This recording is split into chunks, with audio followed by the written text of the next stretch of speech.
Jadi di sini kita akan membahas tentang strategik CRM atau CRM strategis.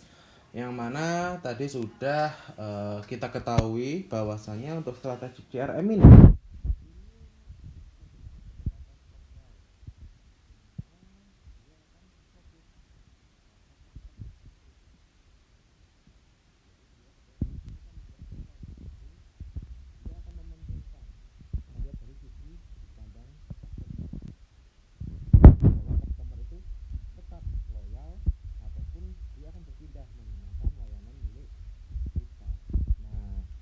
dalam CRM strategis ini tujuannya adalah merebut hati, menjaga loyalitas konsumen dengan menciptakan dan memberikan nilai di sini bagi pelanggan yang mengungguli para pesaing.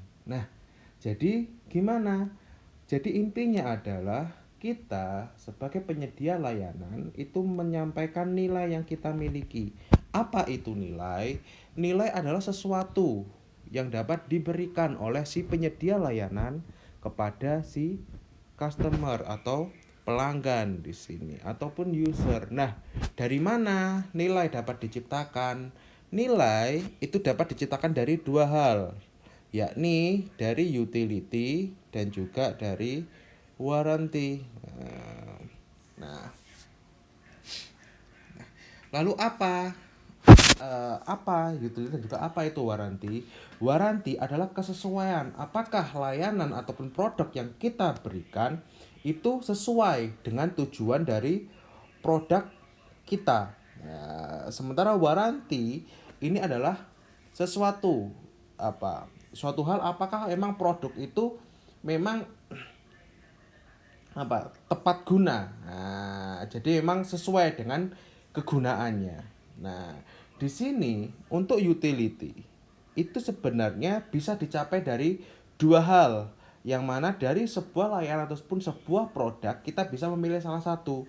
Mau kita jadikan apa produk kita itu? Apakah pertama untuk menyelesaikan sebuah masalah, solving problem, yang mana ketika kita menyelesaikan sebuah masalah berarti akan mendukung yang namanya sebuah kinerja, mendukung performance di sini. Jadi membuat customer kita itu dapat bekerja lebih baik lagi atau dapat menyelesaikan masalah dari si customer. Lalu yang kedua, produk kita mau untuk apa? Apakah untuk mencapai sesuatu yang belum pernah dicapai oleh customer. Jadi di situ ada hambatan, ada batasan. Nah, jadi apa di situ? Yakni constraint remove, atau menghilangkan hambatan yang ada selama ini kayak gitu. Nah, itu utility ya. Kita bisa memilih salah satu. Nah, jadi produk yang kita tawarkan, kita harus tahu juga apakah akan mendukung kinerja atau untuk mencapai titik sesuatu yang baru atau menghilangkan hambatan atau constraint remove di sini. Nah, dan juga ada namanya warranty. Nah, warranty ini apa? Warranty tadi kan saya katakan bahwa cocok untuk digunakan. Nah, dari mana? Jadi di sini bahwa produk yang kita berikan itu menawarkan pada 4 hal. Nah, dan keempatnya itu harus terpenuhi. Mulai dari namanya availability. Jadi keberadaannya. Apakah nanti dia ada dimanapun. Nah, jadi misalnya kita di Malang, kita sebagai customer yang ada di Malang masih bisa nggak dapat pelayanan dari pusat kayak gitu. Nah, jadi ada di kota manapun. Lalu dari segi capacity, apakah dipastikan ketika kita mengakses tidak terjadi error, mungkin karena kepenuhan server misalnya. Nah, lalu dari continuity. Continuity ini berkaitan dengan layanan, yakni 24/7. Jadi selalu online, nggak ada waktu tutup. Jadi tetap bisa merespon, itu continuity. Dan juga security. Nah, berarti keamanan. Dan keempatnya ini haruslah terpenuhi. Nah, ketika nanti utility dan juga warranty ini keduanya harus ada ya. Jadi sifatnya N, ini juga N. Ketika utility dan juga warranty ini terpenuhi, maka akan terciptalah yang namanya nilai. Maka value pun tercreate di situ. Nah, nilai inilah yang nantinya akan menjadi suatu hal yang dirasakan oleh pelanggan. Nah, sehingga dia akan memilih perusahaan kita dibandingkan perusahaan yang lain kayak gitu. Nah, dan juga melalui cara strategis ini perusahaan dapat menciptakan kultur dalam perusahaan di mana sumber daya akan dialokasikan untuk meningkatkan nilai perusahaan di mata pelanggan. Nah, untuk membentuk ini semua utility, warranty ini kan nggak seperti apa membangun 1000 candi dalam semalam kayak gitu. Tapi perusahaan itu perlu melakukan mapping ataupun melakukan alokasi sumber daya sesuai dengan kemampuan pegawainya kayak gitu. Nah, dan itu ketika itu dilakukan tercapai, maka ini tadi nilai perusahaan di mata pelanggan itu akan meningkat. Nah, itu strategik CRM. Nah, dan untuk mencapai CRM itu dari mana? Kita bisa milih dari kita akan melakukan product oriented, berorientasi pada produk, berorientasi pada produksi ataupun berorientasi pada penjualan. Nah, pertama adalah orientasi produk di sini. Jadi di sini perusahaan yang berorientasi pada produk ini berpedoman atau berpendapat bahwasannya konsumen itu pasti akan memilih produk yang memiliki kualitas, performa, desain dan juga fitur yang paling dilihat dari kualitasnya. Nah, biasanya orang kalau mau mengukur kualitas mungkin dilihat dari misalnya kebermanfaatannya yang dia rasakan atau mungkin dari apakah produknya ini sering error atau tidak kayak gitu. Nah, tuh. Atau misalnya gini, kalau dari kualitas informasi kayak gitu. Itu mungkin kita bisa mengukurnya. Bagaimana mengukur kualitas informasi? Kualitas informasi bisa diukur dari mungkin keakuratannya, akurasinya, kemudian dari kelengkapannya atau completeness-nya, kemudian mungkin juga dari up to date-nya atau timely-nya, apakah itu terus menerus update atau tidak. Nah, itu dari kualitas. Lalu dilihat dari performanya. Nah, mungkin kalau dari performa ini dilihat dari apakah aplikasinya cepat, kemudian mungkin mudah digunakan, kemudian mungkin mudah dipelajari kayak gitu. Itu dari performa atau ada sesuatu yang dirasakan oleh si konsumen sehingga dia merasa bahwa dengan menggunakan aplikasi ini dia ada sesuatu yang dia ada gain yang dia dapatkan sehingga mungkin dia bisa uh, lebih cepat kerja dan sebagainya. Dari segi desain mungkin dari tata letaknya misal, kemudian dari warna, kemudian mungkin dari easy to use-nya juga, ease of use. Itu dari desain. Kemudian dari fitur yang paling unggul. Nah, mungkin di sini inovasi, kelengkapan fitur yang ada di dalamnya. Nah, ini bisa menjadi pedoman bagi konsumen untuk memilih produk yang eh, yang akan dia gunakan kayak gitu. Nah, ya dia melihat dari 4 hal ini gitu. Nah, tapi umumnya terkadang ada juga kasus di mana kadang pelanggan itu dia walaupun ada banyak fiturnya ya, tapi dia akan cenderung memilih sebuah produk yang mungkin fiturnya simple tetapi lebih berguna, bermanfaatannya. Jadi dia akan melihat dari segi dari kualitas dan juga performa kebermanfaat yang dia dapatkan gitu. Ini sekaligus membuktikan bahwasanya teknologi itu kalaupun misalnya mau secanggih apapun, secepat apapun atau mungkin seheboh apapun, tapi kalau misalnya tidak ada gunanya, maka ya konsumen nggak akan memilihnya, nggak mau pakai kayak gitu. Nah ngapain? Ibaratnya kalian misalnya menggunakan sebuah teknologi baru, tapi kalian nggak butuh, masih mau pakai enggak? Kan enggak kayak gitu. Nah itu. Jadi perusahaan kalau mau berorientasi pada produk, dia harus melihat kira-kira masalah apa yang akan diselesaikan, dan juga kira-kira apa setelah melihat dari masalah yang akan diselesaikan, kira-kira ada nggak yang mau menggunakan. Nah itu. Dan biasanya, nah ini, perusahaan yang inovatif akan menciptakan banyak terobosan. Nah, jadi di sini terobosan itu ataupun inovasi itu kita nggak dari yang penting teknologi canggih terbaru, enggak.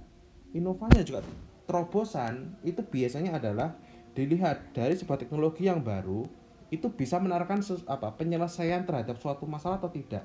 Pentingnya di situ. Jadi intinya adalah konsumen itu melihat bahwa produk yang ditawarkan itu menjadi problem solver or not, kayak gitu. Akan jadi penyelesai masalah atau tidak. Dia akan melihat dari situ.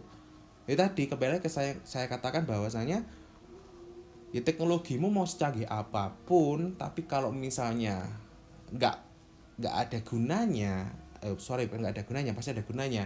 Maksudnya konsumen tidak merasakan adanya kebermanfaatan dari teknologi tersebut, dia akan ditinggalkan kayak gitu. Semisal gini, dan terkadang kebutuhan itu munculnya itu mungkin sekarang tidak dirasakan, tapi mungkin kedepannya akan dirasakan. Semisal contoh adalah kasusnya Ford pada tahun 1990. Waktu itu CEO-nya Ford pada tahun 90 itu kan mulai berkembang. Dia mencoba berinovasi dengan cara mobil itu diberi fitur GPS. Kemudian orang kalau mau beli mobil itu harus melalui online sales, tidak ada lagi offline on the sites, itu tidak ada. Nah, tapi ternyata inovasi yang dibawa oleh CEO Ford kala itu membuat Ford mengalami kerugian yang luar biasa. Nah, akhirnya 3 tahun mundur. Nah, tapi ternyata sekarang kan orang kan mulai ada yang belanjanya secara online. Jadi mungkin di zaman dulu itu belum dibutuhkan, tapi di zaman sekarang itu dibutuhkan. Itu ada kasus seperti itu kayak gitu. Nah, jadi itu sesuatu yang mungkin dulu tidak dibutuhkan, mungkin sekarang dibutuhkan, itu bisa saja terjadi. Nah, itu salah satu pertimbangan ya yang perlu diperhatikan ketika kita meng-create sebuah produk. Lalu yang kedua, berorientasi pada yang namanya produksi. Nah, jadi di sini perusahaan yang berorientasi pada produksi itu akan lebih banyak menanamkan investasi. Nah, jadi dia berinvest entah pada pengiklanan, penjualan, human atau public relation, dan juga promosi penjualan. Nah, jadi di sini dia mencoba membuat produk dengan biaya produksi rendah, lalu mengalokasikan dana yang besar untuk kampanye promosi. Nah, jadi di sini dia mungkin produk yang dihasilkan nggak terlalu tinggi, harganya pun tidak tinggi, tetapi dari biaya produksi yang rendah dan mungkin harga jualnya yang rendah, itu dia jadikan senjata untuk kampanyenya kayak gitu. Nah, jadi mencoba bagaimana mempersuasi orang-orang untuk belanja, untuk mengkonsumsi produk yang dia hasilkan kayak gitu. Ya ibaratnya kalau mungkin sekarang banyak HP murah. Nah, kalau kalian perhatikan mungkin HP murah, dia mengatakan, "Oke, ini HP murah. baterainya 6000 mAh, kemudian RAM-nya 8 GB, kemudian kameranya sudah 48 megapiksel, misalnya seperti itu. Nah, itu kan ditonjolkan cukup harga 2 juta misalnya. Itu ditonjolkan, kemudian wah, kalau orang yang mungkin awam dan juga mungkin butuh banget, itu dia akan, wah ini HP murah, saya ingin beli itu. Tapi kalau orang yang detail, dia akan melihat, loh itu kamera 48 megapiksel, kira-kira apa apa kualitas kameranya bagaimana, sensornya bagaimana, kemudian kalau misalnya baterainya, RAM-nya segitu, emang merek RAM-nya apa, merek baterainya apa, katananya seperti apa. Jadi yang dia tonjolkan itu adalah sebuah kemewahan, tetapi dia membungkus membungkus sesuatu yang tidak nampak, yang tidak terlihat kayak gitu. Nah itu dari orientasi produksi, tergantung kan mau pendekatannya yang mana. Nah, kalau konsumen itu ya emang paling mudah tergiur dengan yang namanya kualitas, wah kualitas bintang 5 tapi harga kaki 5. Nah, itu konsumen pasti seringkali tergiur di situ. Lalu orientasi pelanggan atau orientasi pasar. Nah, di sini pada orientasi pelanggan atau orientasi pasar itu ah itu apa perusahaan atau penyedia layanan itu akan mengutamakan yang namanya konsumen. Nah, jadi dia benar-benar melihat dari apa sih yang dibutuhkan oleh konsumen. Nah, jadi di sini langkah pertamanya dia akan mengumpulkan dan memanfaatkan informasi pelanggan untuk memberikan nilai atau value kepada pelanggan. Dia melihat pelanggan memiliki masalah apa, maka masalah tersebut diselesaikan. Nah, dan nantinya di dalam orientasi pelanggan atau orientasi pasar, karena mungkin namanya customer need ataupun kebutuhan dari pelanggan atau konsumen itu dari waktu ke waktu akan terus berkembang. Dan juga gini, manusia itu kan pasti memiliki hasrat, dan hasrat manusia itu kan nggak akan pernah terpenuhi, nggak akan pernah terpuaskan kayak gitu. Jadi ketika udah dapat A, dia akan minta B, dapat B, minta C, dapat C, minta D, dan seterusnya hingga Z kayak gitu. Nah, dari sini maka kelemahannya ataupun yang harus dilakukan oleh perusahaan, dia harus mampu beradaptasi. Mereka memiliki fleksibilitas yang tinggi dan juga memiliki kemampuan adaptability yang tinggi. Karena apa? Mereka harus menyesuaikan dengan tuntutan pelanggan dan juga situasi persaingan bisnis. Jadi dia harus terus melihat environment-nya seperti apa, kira-kira nanti trennya yang berkembang seperti apa, dan situasi persaingan bisnis sekarang seperti apa kayak gitu. Itu dia harus terus melihat kayak gitu. Nah, itu orientasi pelanggan atau pasar. Ini mungkin juga akan berkaitan dengan yang namanya BI atau business intelligence kayak gitu. Nah, yang mana perusahaan mungkin dia untuk mengetahui kira-kira ke depannya, dia secara real time itu mengumpulkan data dan diolah terus menerus untuk mengetahui pola perilaku dari masyarakat ataupun konsumen, juga calon konsumen yang ada di sekitarnya gitu. Oke, jadi itu tentang strategik CRM. Nah, di video berikutnya kita akan masuk ke operasional CRM. Oke, ciao.